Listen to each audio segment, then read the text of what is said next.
Welcome back, Night Owls. This is Dr. Nighttime, and tonight we're continuing along with the LTAM course, getting into Chapter 4, Insurance Benefits.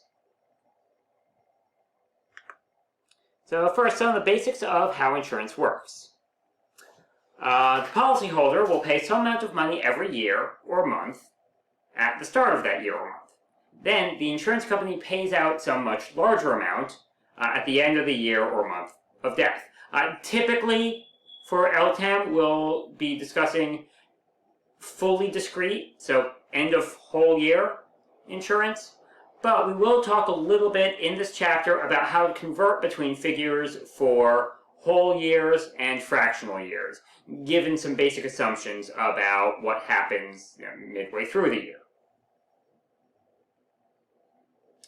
Premiums are typically payable in advance, and they're payable that means they're payable at the beginning of the year, conditioned on the policyholder still being alive at the beginning of the year. The benefit has to be paid in arrears. That means it has to be paid at the end. Why? Well, think about it. Suppose that you were to try to pay at the start of the year when the policyholder was going to die. How exactly did you know when the policyholder was going to die before it happened? What exactly were you planning? This should merit something of an investigation if a company was able to consistently make payments immediately in the year preceding someone's death. Anyway, so moving on to review some of the notation for this class, or for this chapter. Here's page 2 of the LTAM tables again. We already went over what all this means, but as a review of what we can expect to see in this chapter, big AX is the expected value, dollar for dollar, of a whole life insurance payable to an X-year-old. Obviously, the older you get, the more likely an imminent death is because of the way aging and mortality works. So A sub X is smaller for younger people and larger for older people. Squared AX is the expected square of the payment. And that's useful for calculating variances. We'll get into that in about 10 minutes. Let's skip over the A double dot stuff. I already talked a little bit about what that means, but we'll get into more detail in Chapter 5. A sub X colon angle 10 and A sub X colon angle 20, as a review, those are endowment insurance figures. This means payment is made when an X-year-old dies, or after 10 years, whichever comes first, or 20 years in the case of colon angle 20. Finally, these E columns are the endowment columns. That is to say, if there's a payment of 1 conditioned on your surviving 5 years or 10 years or 20 years, depending on which column you're looking at, then what's the expected value of that payment? Worth noting,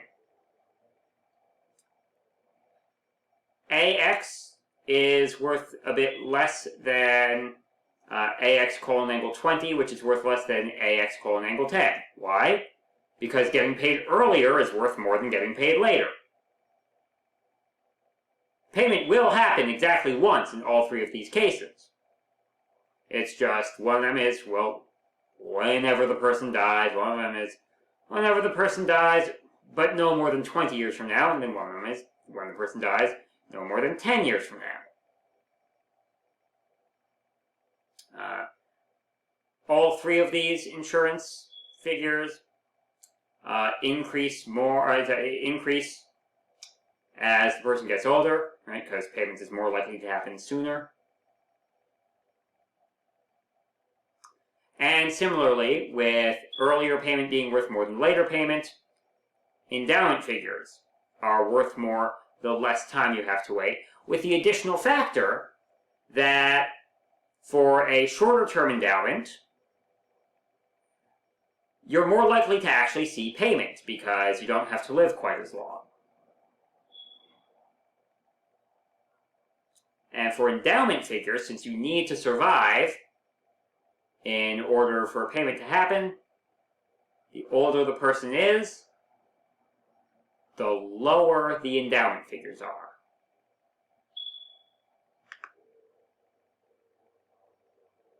So the big question is, why do we care about squared AX? As I've mentioned a couple of times, it's useful for calculating variance of an insurance benefit.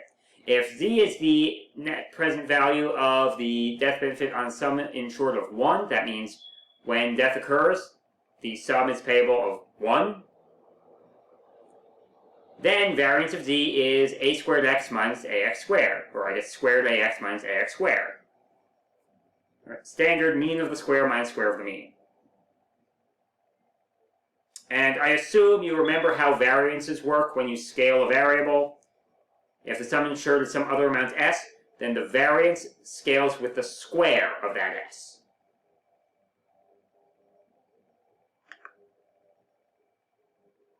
So as an example, consider a group of 10,000 people, each age 35 and each with $1 million insurance policy. What's the 95th percentile of the aggregate insurance payout? Assume the standard ultimate life tables can be used. Let Z be the present value random variable of the aggregate insurance payout. Now, this assuming that the standard ultimate life table can be used, I'll be including that assumption on just about all of these sample problems, or all of these examples. Sometimes I forget that I'm even including it. If I don't specify a different mortality figure or a different interest rate, assume you can use the standard ultimate life tables. On the LTAM itself, they will always consistently specify. They're just more consistent about it than I am. So, anyway, to get the 95th percentile for a large group, well, we can use the normal approximation for a group of 10,000 people. So we need the mean and variance of Z. And looking at 95th percentile, looking back on page 1 of the tables, critical Z value is 1.645. So we're looking for the mean of Z plus 1.645 standard deviation of Z. Mean of Z is just 10,000 times 1 million times big A 35. All right, I don't have 35 here, but in this big AX column, that tells you the expected value of one policy with a face value of $1. Here you just have more policies and they're worth more. Variance of Z, because we assume that the lives are independent, I guess I didn't specify that the lives are independent, but I should have. Yeah, if I don't say otherwise, assume that, or if I don't give any indication otherwise, assume that stuff that can be independent is.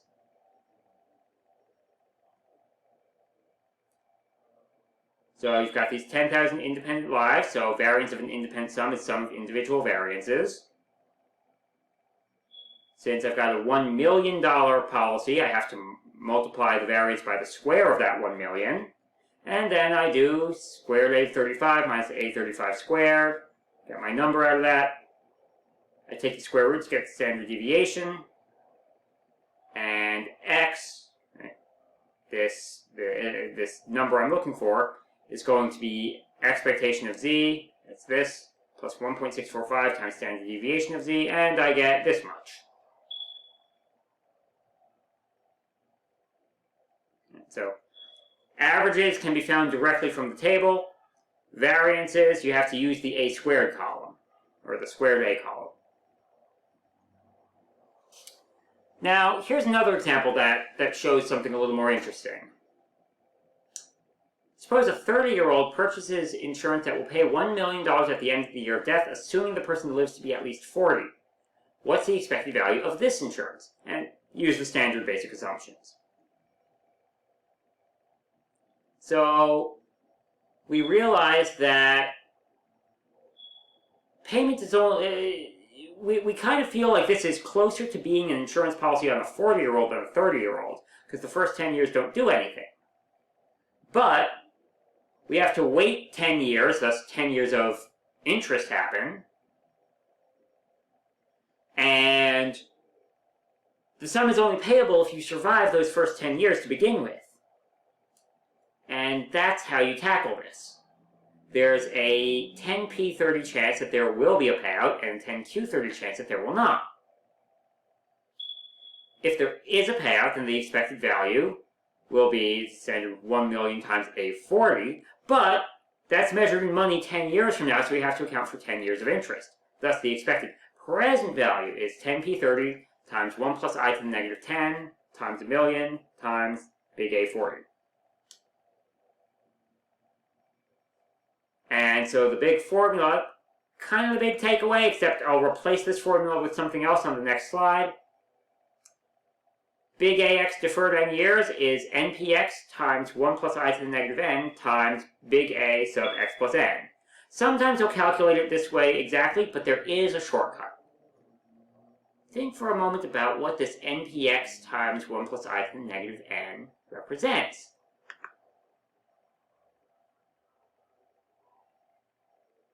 It's equivalent to the value of an n-year $1 endowment. Right? Because suppose we have a 10-year $1 endowment. The value will, so it will have face value $1, present value 1 plus I to the negative 10, but it will only have that if you survive. Probability 10px.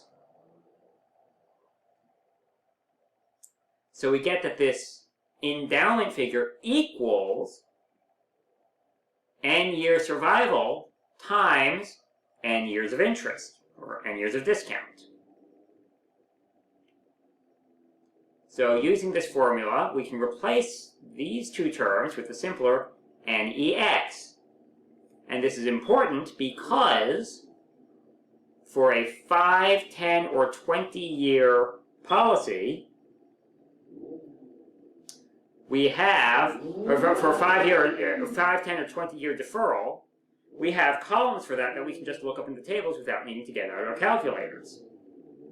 And if you calculate it that way, we get the same number, 0.07403. That's consistent with what we had here before. This one's multiplied by 1,000,000, but still.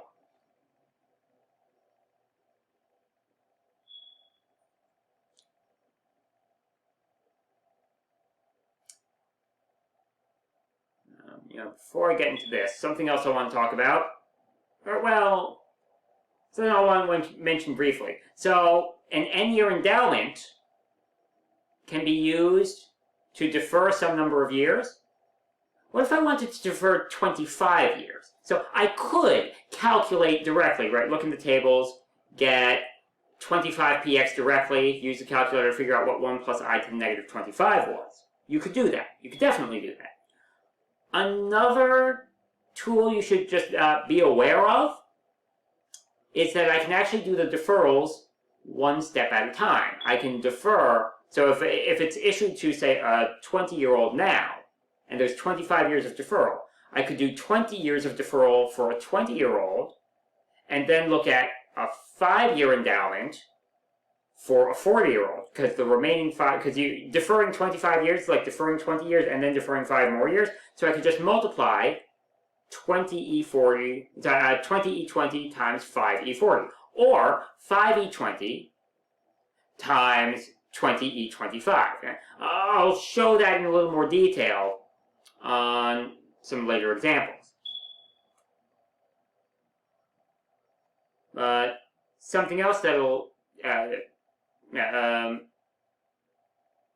something else we can use. So I like to call this frankinsurance. It's when you combine different insurance policies to get some Frankenstein's monster of an insurance policy with a piece from here, a piece from there, and you've got a couple of different insurance policies stitched together into some monster. As far as I know, I'm the only one who calls it frankinsurance. But But that's what I'm going to be calling it from here. But it's when the benefit is piecewise defined. So here's an example. Suppose a 25-year-old signs an employment contract with a company. As part of that company's benefits package, the person will receive $1 million payout at the end of the year of death if death occurs before age 65, but only a $500,000 payout if death occurs at age 65 or later. What's the expected net present value of this insurance? I should mention, this $500,000 would be paid out at the end of the year of death as well. So it's not $500,000 if you survive to age 65. That's just whenever you die, and if it's post-retirement, the benefits package will be smaller. So yes, what's the expected net present value of this insurance? Again, standard assumptions. And the trick to this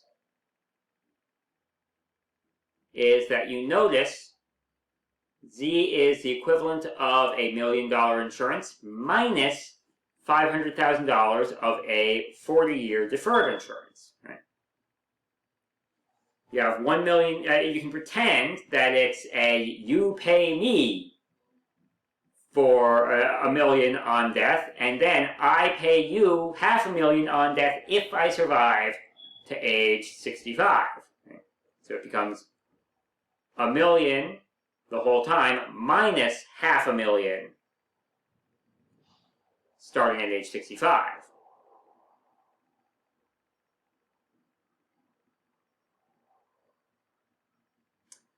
And so you have $1 million for big A25 minus $500,000 for 40E25 times big A65. You would so you can't look this up in the table because the table only has 5, 10, and 20-year endowment figures, but you can put two 20-year endowment figures. Right? You could say, if I survive to age 45, then it says, if I've signed a contract that says that if I survive to age 65, then I'll have to pay some of it back. Right? So you can just multiply a 20-year endowment on 20-year-old times the successive 20-year endowment on the 45-year-old. And then at age 65, the second clause comes into effect. So you can crunch the numbers in from the table, and this is what you get. I'm going to assume that you're decent enough at just looking numbers up in the tables that you have.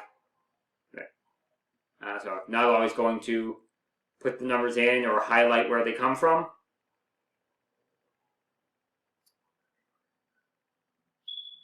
If you do have questions about where particular numbers are coming from, do feel free to leave a question in the comments. But I trust that you can find those in the table on your own. All right. So some more notation. I call this first notation. It's indicated by a 1, and it indicates which of multiple conditions happens first. So we talked about AX colon angle N representing X years an X-year-old dying or N years passing, whichever happens first. What if it's only conditioned on one of them happening first? So what if you have what's called term insurance? That's where the you have life insurance that's only valid for some number of years. So if it's only valid for N years, it's payable when the X-year-old dies, assuming the X-year-old dies first, right before the N years elapse. The way you have notation for that is you put a 1 above the X. So A, X first colon angle N means payment is made only if the X-year-old dies within 10 years. AX colon angle N first means payment is made only if the X-year-old survives those N years. And you'll notice that AX colon angle N first is the same as NEX, the endowment figure. Right? Either way, payment is made if and only if you survive N years.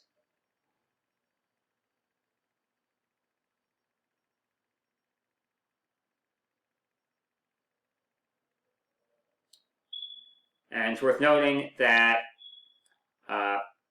term insurance equals whole life insurance minus the deferred insurance. And the deferred insurance is endowment times insurance that many years later, or on someone that many years older.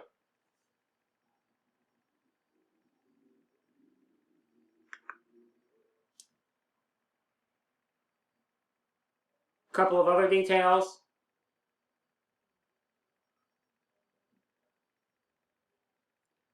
Term insurance is worth less than whole life insurance.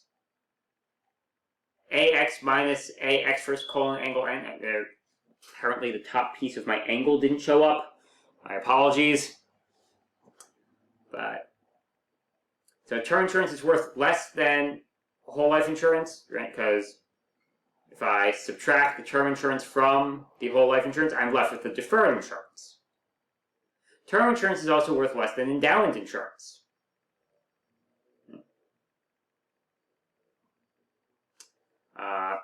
Because endowment insurance says if you die within 10 years, you get the same payment that you get under term insurance. But if you survive 10 years, you also get a payment right away. So that missing piece is the endowment. And then whole life insurance is worth less than endowment insurance. But the difference isn't that nice to write out in actuarial notation. It's also, I mean, it's not that bad. You just subtract this line from this line, and you'll get NEX minus NEX times A sub x plus n, or NEX times 1 minus big A sub x plus n. But that's not particularly intuitive, right? It's not like you could say this insurance is just equal to that insurance plus this other thing. You have to actually add in the term and subtract something out.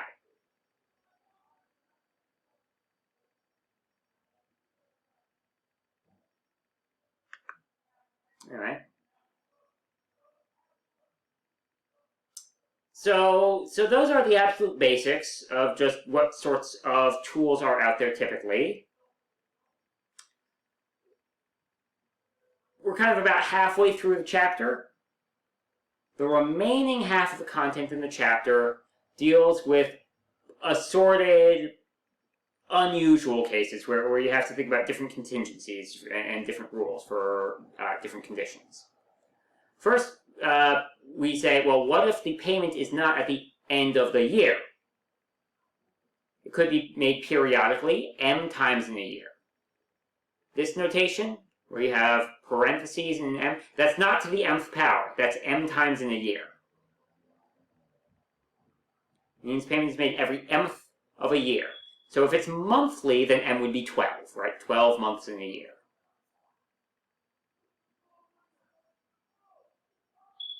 And a bar over AX means payment is made at the moment of death. It's the limit as m goes to infinity of mthly payments. And just typically for mthly payments, you'd use a table. For continuous insurance, they'd have to give you a survival function. And then you have to set up an integral. Yeah, and there are a number of the sample problems that you'll go through in the homework that deal with that. I should mention, for all these fringe topics, I'm not expecting you to watch this once and understand and remember how to deal with all these different contingencies. Feel free to go back and re-watch parts of this as you're working through the homework. As a reminder, what the homework assignment is going to be is the multiple choice questions from the SOA recommended problem list.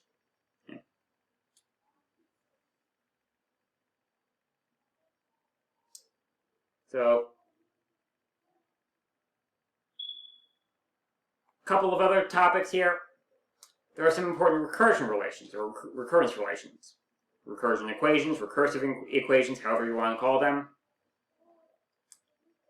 These relate to if I know the value of an insurance payout for, or the expected value of an insurance agreement for one person, what can I say about similar insurance payout for somebody a bit older? So for just single year recursion, you'd say big A sub x equals Q sub x times 1 over 1 plus I. Right? If you die in this first year, it's worth this much.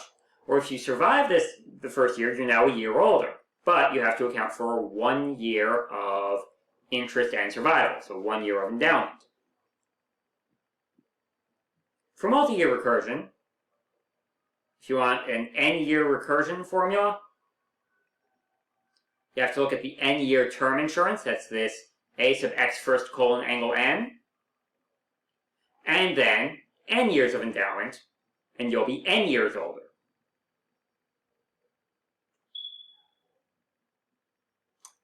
A major example where you have to do some recursion is on select lives. If you remember select lives from Chapter 3, it's assumed that when you qualified for insurance, your mortality is expected to be a little bit better.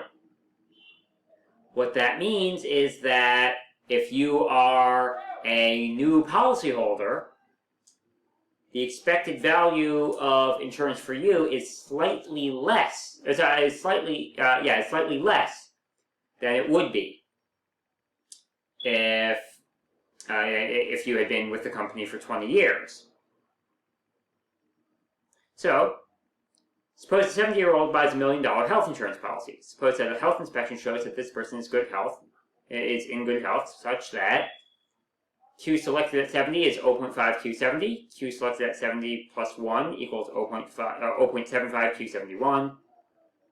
For all later years, this person's mortality is average for his or her age. Find the expected present value of this insurance. And I forgot to say, assume the standard ultimate life table can be used. Well, standard ultimate life table can be used other than these changes here for being selected at age 70. So being healthier than the average 70-year-old. So because the select period is 2 years, you need a 2-year recursion. If you're selected at age 70, you need to worry about the 2-year term insurance plus the 2-year endowment figure. Notice, so they don't have 2-year endowment figures in the table. Suppose I was really nasty and did 5 years, then you have to calculate 5 years by hand. You never actually need to calculate 5 years by hand on LTAM. But suppose that you did, you wouldn't be able to use the 5-year endowment column because, remember, the endowment column relies both on interest rates and mortality. The interest rates are assumed to be the same. Later on, we won't assume that. But right now, they're assumed to be the same. Mortality is specifically assumed not to be the same as what you can see in the table for those first 2 years. So you'd have to look at the probability of surviving those first 2 years times 2 years of discount. And that's what we do. Probability of dying in the first year times 1 year of discount plus probability of surviving the first year and then dying times 2 years of discount. That gets you the term insurance. For the endowment insurance, you get probability of surviving first year times probability of surviving second year divided by 2 years of interest.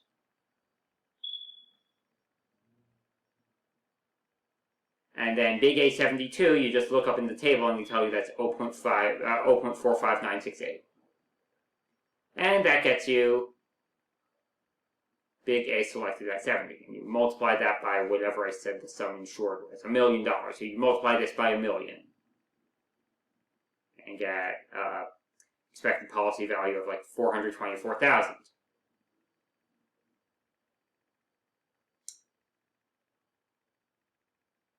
Next weird thing they can talk about, I know that these are kind of fringe topics and that they don't blend into each other all that nicely. There's only so well I can plan out and organize everything here. There are random topics. Again, feel free to go back to these as needed.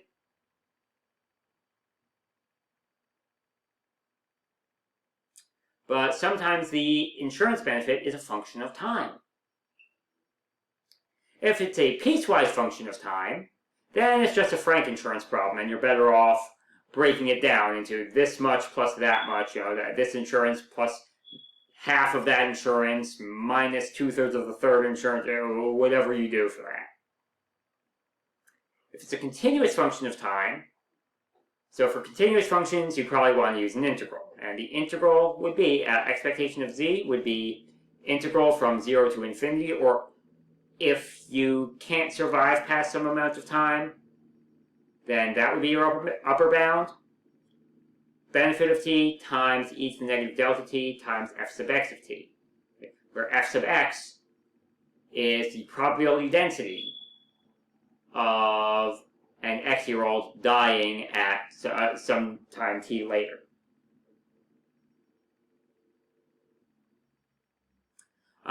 If you wanted a variance for something continuous, you'd need mean of the square minus square of the mean.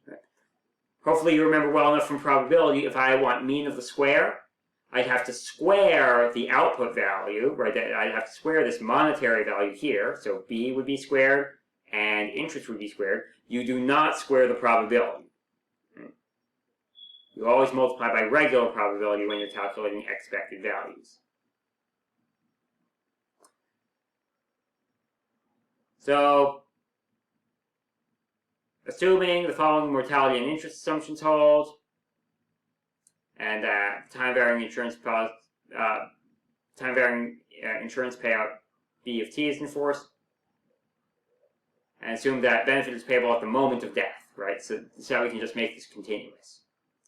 The survival function is t minus 60 quantity squared over 3600 for t between 0 and 60. Notice this means it's impossible to live past age 120, right? Or more than 60 years past your 60th birthday.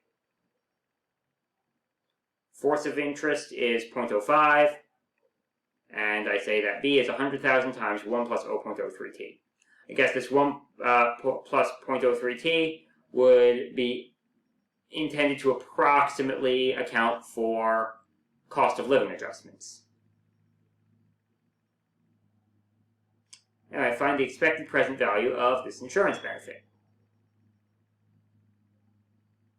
So you set up your formula, probability density. Notice you're going 0 to 60 now, because 60 is the maximum number of additional years you can live. F60 times b of t times e to the negative delta t. For the probability density is negative derivative of survival, right? Survival is 1 minus CDF. So derivative of survival is negative derivative of CDF or negative PDF. So PDF is negative derivative of survival.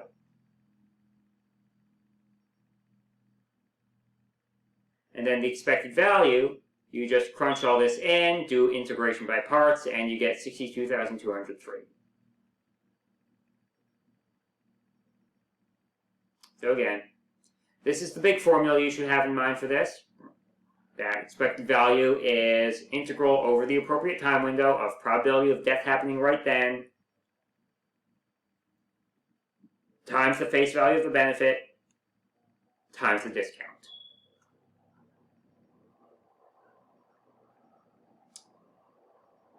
Sometimes the interest rate itself is expected to vary. Now, when we say expected to vary, the most common example of that is that in the long run, right, 10 years from now, you guess that it would be a normal interest rate. Interest rates tend to remain pretty stable, but there can be some periods of time of high or low interest. So you might say, in the next year or two, I'd expect a higher interest rate or a lower interest rate.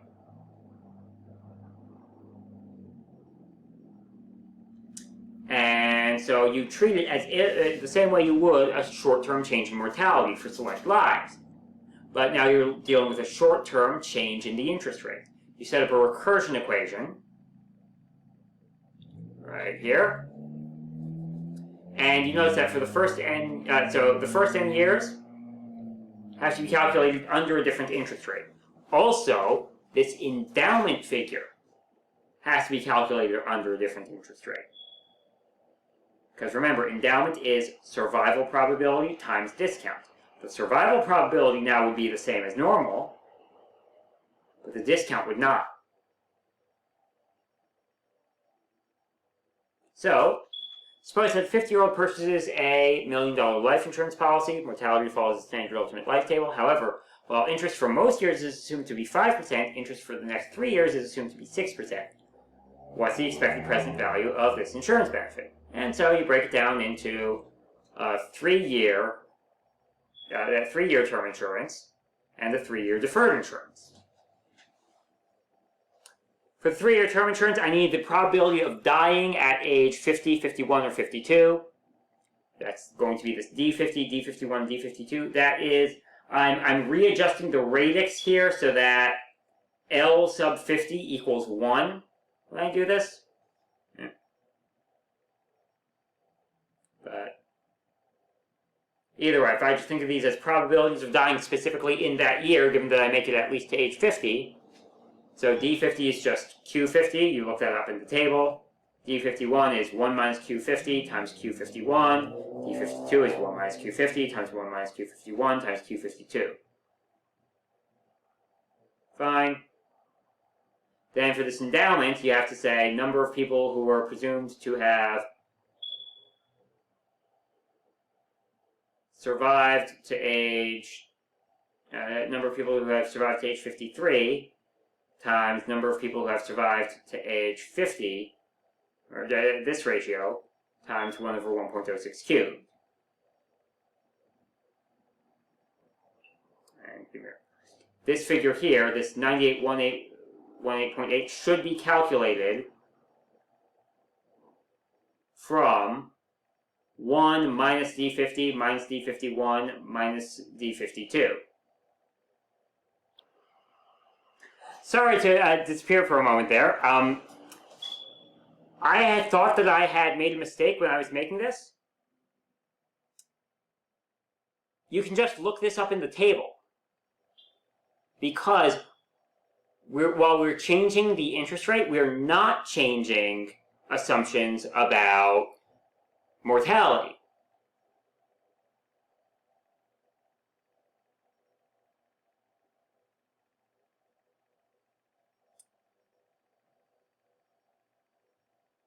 Yeah, we're not changing assumptions about mortality. So you can just look this up in the table for the mortality component of endowment, but you do need to use the 6% interest rate for the discount component of endowment. Anyway, you can also look up big A sub 53 in the table, and then for the expected value of Z, you can just crunch all the numbers together.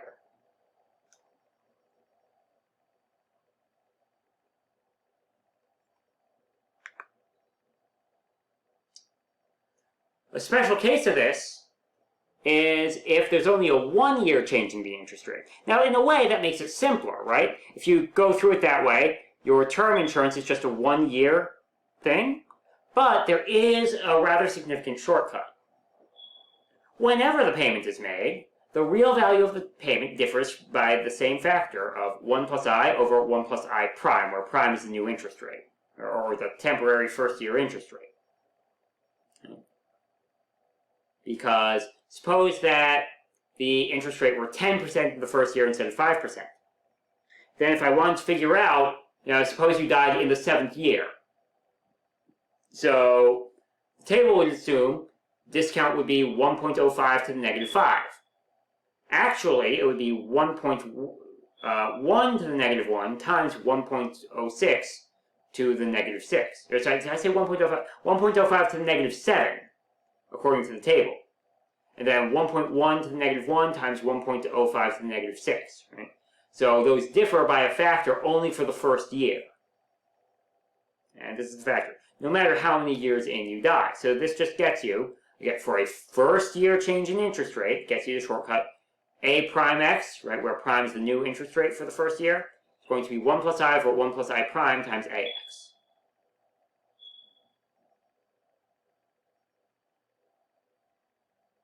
So, if a 50-year-old purchases a $1 million life insurance policy and mortality follows the standard ultimate life table, but while interest for most years is assumed to be 5%, interest for the first year is expected to be 4%, what's the expected present value of this insurance benefit?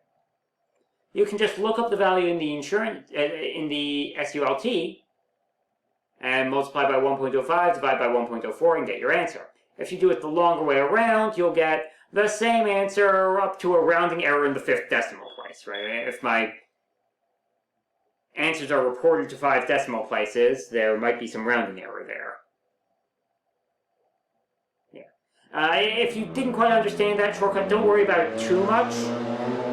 Or if you find yourself working through it and realizing, wait a minute, I keep dividing this one by this much, and then the rest I'm still dividing by that much. But yeah, the longer method isn't that much longer, but it's nice to have this shortcut down.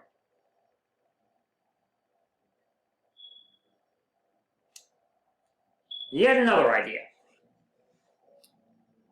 Often you will want variance of some sort of frank insurance idea. And to get variance of a frank insurance plan, you'll need something about the variance of that sum. You can't just sum the components and sum their variances, because the individual components of a frank insurance are not independent, right? If you've got one thing that's good for the first 20 years and one thing that's good after 20 years, then one of them only ever comes into play if you die in the first 20 years, and the other one only ever comes into play if you live for 20 years. They can't both be true. So there's some dependence there. So you need some way of handling the variance of that dependent sum. That's going to depend on the covariance. And so you'll need a way of dealing with covariance for non-overlapping insurance terms. I'll mention there are shorthand formulas for this, but I'm guessing that if you're studying for LTAM, you're also going to be studying for like STAM, IFM, SRM, other stuff where you'll have to do covariances by hand and know the relationships for covariances and get used to them. So it's a healthy practice to familiarize yourself with proofs and derivations of the style of the one that I'm about to go into. So, if you've got an N-year term insurance and an N-year deferred insurance, and you want the covariance between those, so covariance of Z1 and Z2 equals expectation of Z minus E of Z1, or Z1 minus E of Z1 times Z2 minus E of Z2, or definition of covariance. Covariance is linear, right? This expectation is linear. I can just break this down, FOIL it out. Notice I've got 2 EZ1, EZ2 from multiplying here with the minus here. And then I multiply these by here. So these minus 2 EZ1, EZ2 and this plus 1 EZ1, EZ2 will go in. And then, because they're non-overlapping between the term insurance and the deferred insurance, exactly one of those will make a payout. The other payout will be 0. The expectation of Z1 times Z2 will be 0, because either Z1 is 0 or Z2 is 0. And that gets you a really nice formula for covariance of non-overlapping insurance terms. And a couple of the problems on the homework will go into that.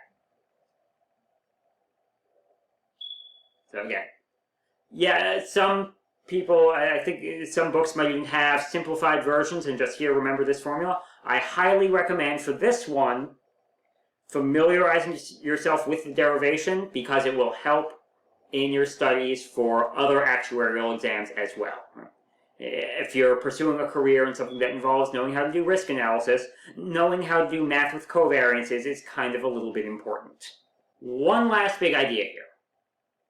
What if we have periodic or end-of-month insurance, and we want to estimate that assuming uniform distribution of deaths? So, what if the insurance is paid out at the end of the month, not the end of the year? That should increase the value of the insurance, but by how much? And the trick here is to break the insurance down into a series of 1-year deals. And you just think about whichever year you happen to die in. Now, I'm going to go through a derivation here. If you can't understand this derivation, so unlike the covariance derivation that I just went through, if you can't understand this derivation and only need to look at the bottom line, that's fine. That's fine. You're allowed a few, right? It's reasonable to have a few formulas that are short and easy to remember, but you can't fully explain. The one I'm going to go through is one of them. So if I let capital Y be the expected present value of insurance in the year that you happen to die. If it's monthly, or monthly, then that expected value will be 1 over m times 1 plus I to the negative 1 over m plus 1 plus I to the negative 2 over m, etc., plus 1 plus I to the negative 1. I do my geometric series line dance. I multiply by 1 plus I to the 1 over m. I subtract. I get 1 plus I to the 1 over m minus 1 times y super m equals, algebra happens, I get 1 over m times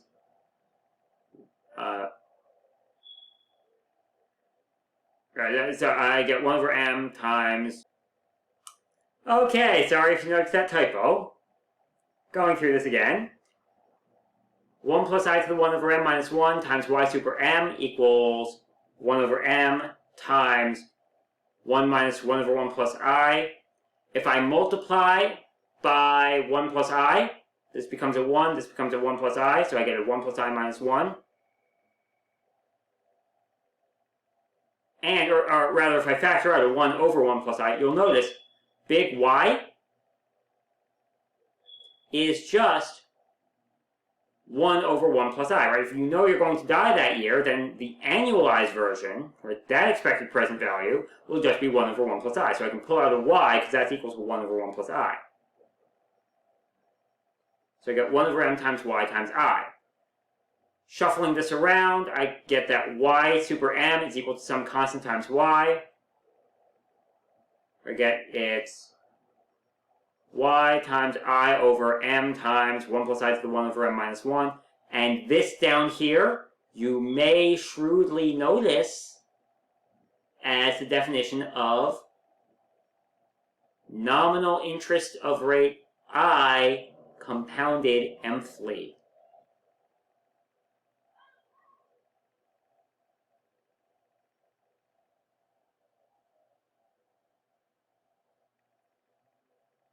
And so, just for that 1 year, you'll get y super m equals y times I over I super m. But that's true of every year. So you just add up all those years together, or average all those years together, and you get ax, end of mth period, right, equals I over I super m times ax. Now, this is handy if you can find I super m. Right? Now, where can you find I super m? Well, it's actually not that hard to calculate on the calculator. Right? It's just 1 plus I to the negative 1 over m minus 1 times m. You could do it that way. Or you could look at page 6 of the tables. If you look at page 6 of the LTAM table, at the top of the table they have a table like this here, with common m values. Obviously for m equals 1 you don't need to do this, but m equals 2, 4, and 12 are the common ones, and you can just look them up right there. So, as an example, suppose I have to look at endowment insurance under uniform distribution of deaths. And I want to use that to estimate the value of a 20-year endowment insurance on a 50-year-old with death benefits payable at the end of the month of death. And the hint is that fractional age assumptions do not affect the expected value of the endowment portion. Remember, endowment insurance has a term insurance portion and an endowment portion. The endowment portion will happen will happen at the end of, say, 20 years, regardless of whether you survive, regardless of what the fractional age assumptions are, because it's entirely conditioned on your survival for 20 years. whatever the fractional age assumptions were, if you survive 20 years, none of that matters. It's only the term insurance that matters, that depends on fractional age assumptions. So what you do, you have to break down the endowment insurance into an endowment component and a term insurance component. Again, my angles aren't quite formatting properly. I'll have to look into that. You can look up the 20-year endowment figure from the table. And then you use the formula for term insurance, right? Monthly term insurance is going to be the same as interest over interest super 12 times annual term insurance. Subtract endowment insurance from pure endowment to get term insurance. Once you've multiplied by this, crunch all your numbers together and you get this figure as the monthly endowment insurance. Notice that the annual endowment insurance was 0.38884. This is ever so slightly more, 0.38976.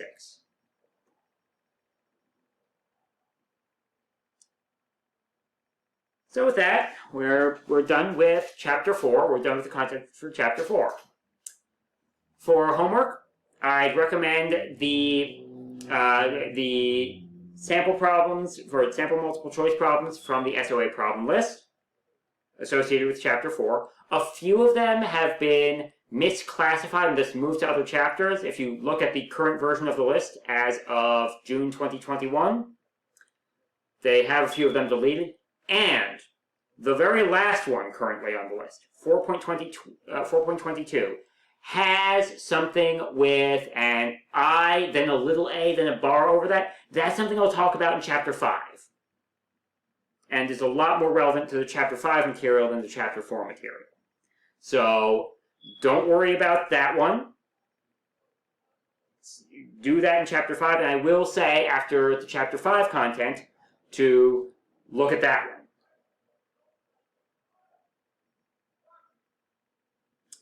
As always, if you like the way I explain things and want to arrange private lessons, click the link in the description below. And until next time, this is Dr. Nighttime wishing you a good night.